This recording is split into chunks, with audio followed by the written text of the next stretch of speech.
नमस्कार दोस्तों, चलिए जानते हैं 10 मिनट में झारखंड की 20 बड़ी खबरों को। लेकिन वीडियो को शुरू करने से पहले लाइक और सब्सक्राइब जरूर कर दें।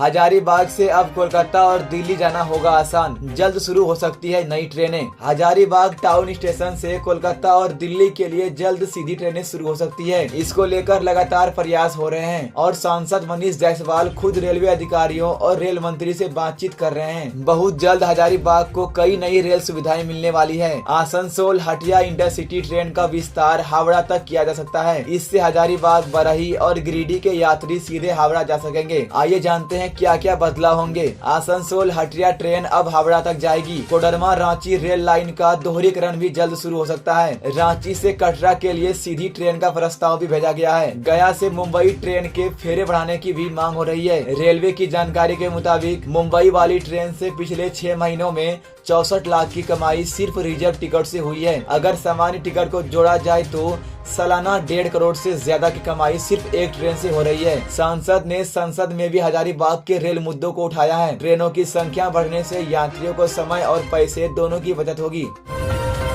10 मई से शुरू होगी झारखंड में लू का कहर। मौसम विभाग ने 3 दिन का येलो अलर्ट किया जारी। झारखंड में मौसम बदलने लगा है। राजधानी रांची, गिरिडीह, जामताड़ा, लातेहार और धनबाद में सुबह से ही हल्के बादल छाए हैं। कई जिलों में हल्की से मध्यम बारिश हो सकती है। इसके साथ तेज हवाएं 40 किलोमीटर प्रति घंटे की रफ्तार से चल सकती है और वज्रपात का भी अलर्ट है। आज और कल मौसम साफ रहेगा, गर्मी बढ़ेगी और 10 मई से राज्य में लू चलने की संभावना है। आइए जानते हैं किन किन जिलों में पड़ेगी लू। 10 मई से दुमका, पाकुड़, गोड्डा में लू चलने का असर है। 11 से लेकर 13 मई तक देवघर, जामताड़ा, साहेबगंज सहित संथाल परगना के अन्य जिले में भी लू पड़ने का असर है। मौसम विभाग ने 10 से 13 मई तक येलो अलर्ट जारी किया है। बीते 24 घंटे में धनबाद, बोकारो, गिरिडीह, लोहरदगा, लातेहार, सिमडेगा और रांची के कुछ हिस्सों में हल्की बारिश हुई। सबसे ज्यादा बारिश बहरागोड़ा में दर्ज की गई। भारतीय मौसम विभाग के अनुसार इस बार अंडमान निकोबार में मानसून समय से पहले पहुंच चुका है और यह बंगाल की खाड़ी की ओर बढ़ रहा है। ऐसे में झारखंड में भी मानसून समय से पहले पहुंचने की संभावना है। चतरा के 1,54,000 बच्चों को अब तक नहीं मिली किताबें। बिना किताब पढ़ाई कर रहे छात्र। चतरा जिले के सरकारी स्कूलों में पढ़ाई मुश्किल में है। नया शैक्षणिक सत्र 2025-26 1 अप्रैल से शुरू हो गया है और अब गर्मी की छुट्टियां भी 22 मई से शुरू होने वाली है। लेकिन अभी तक 1,54,000 से ज्यादा बच्चों को किताबें नहीं मिली है। सरकार हर साल वर्ग 1 से लेकर 12 तक के बच्चों को मुफ्त किताबें देती है, लेकिन इस बार सिर्फ 3 क्लास के बच्चों वर्ग 1, 6 और 10 कोई किताबें मिल सकी है। बाकी सभी बच्चे बिना किताबें के ही स्कूल आ रहे हैं। किताब नहीं होने से बच्चों को समझने में दिक्कत हो रही है। शिक्षकों को भी पढ़ाने में परेशानी आ रही है। बच्चे खाली कॉपी और पुराने किताबों से जैसे तैसे पढ़ाई कर रहे हैं। चतरा जिले में कुल 1,99,907 बच्चों को किताबें दी जानी है। अब तक सिर्फ 45,527 बच्चों को ही किताबें मिल सकी है, यानी 1,54,000 से ज्यादा बच्चों को अभी भी किताबों का इंतजार है। इस वीडियो को शेयर करें ताकि सरकार तक आवाज पहुंचा जा सके।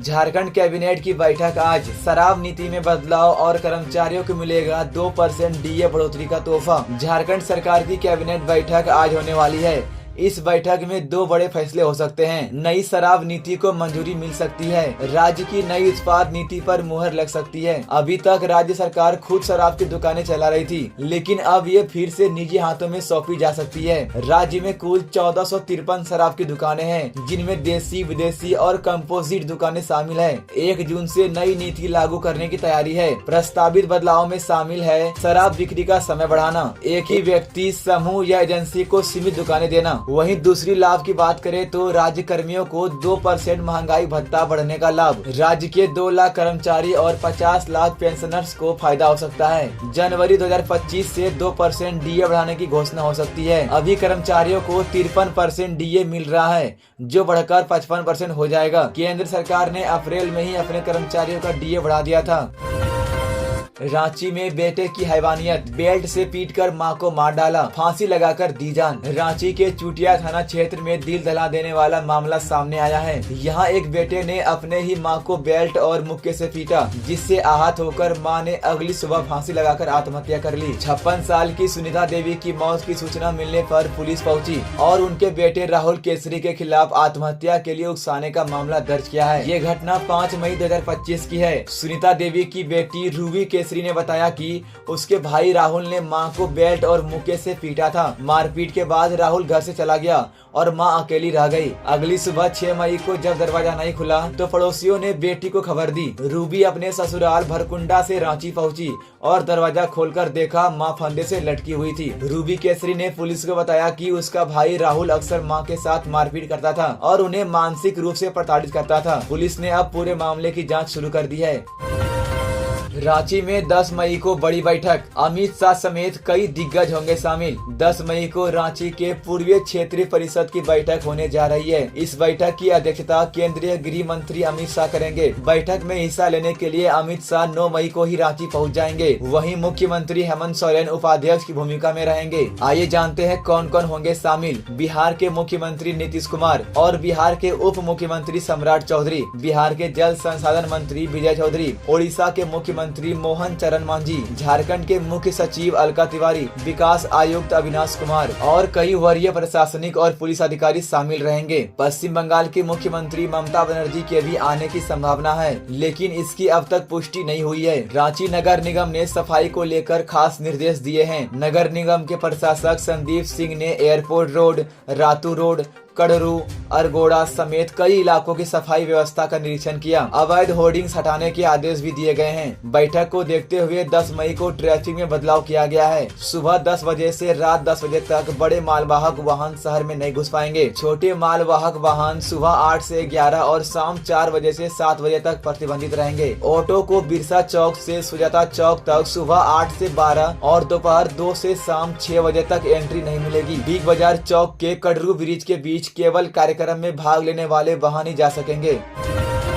रांची में साइबर ठगी का बढ़ा आतंक, 4 लोगों से 6,65,000 की ठगी। रांची में साइबर अपराधियों का आतंक बढ़ता जा रहा है। अपराधियों ने 4 अलग अलग घटनाओं में 6,65,000 रुपए की ठगी की है। सभी मामले साइबर थाना को रिपोर्ट किए गए हैं और प्राथमिकी दर्ज कराई गई है। सिकिदिरी के विनोद कुमार साहू को ब्रांडेड सीमेंट कंपनी का डीलर बनाने का झांसा देकर 2.5 लाख रुपए की ठगी की गई। रीता रोजारियो नामक महिला का फोन हैक करके 60,000 रुपए की ठगी की गई। प्रफुल्लिता शेख से साइबर ठगों ने 1,05,000 रुपए निकाल लिए। डिजिटल माध्यम से उनके बैंक खाते से पैसे निकालकर हिंद पीढ़ी के फरहान आजाद के खाते से लोन दिलाने के नाम पर 2.5 लाख रुपए ठग लिए गए। कुछ दिन पहले साइबर ठगों ने लालपुर थाना के एक ट्रैफिक पुलिस कर्मी से भी 3,20,000 रुपए ठग लिए थे। ठगों ने पुलिसकर्मी से अपने दुबई में रहने वाले भाई के नाम पर पैसे मांगे थे। इस मामले में भी साइबर थाना में केस दर्ज किया गया है।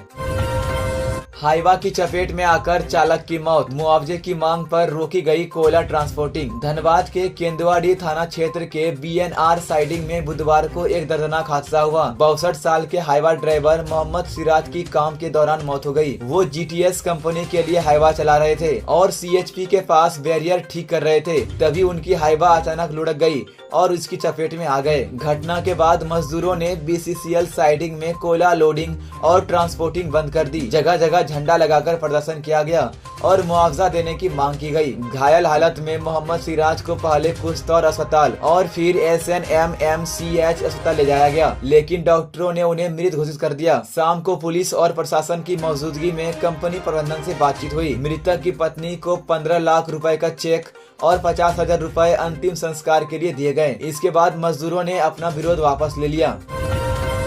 झारखंड के लेटेस्ट न्यूज को सबसे पहले देखने के लिए हमारे चैनल को सब्सक्राइब जरूर करें।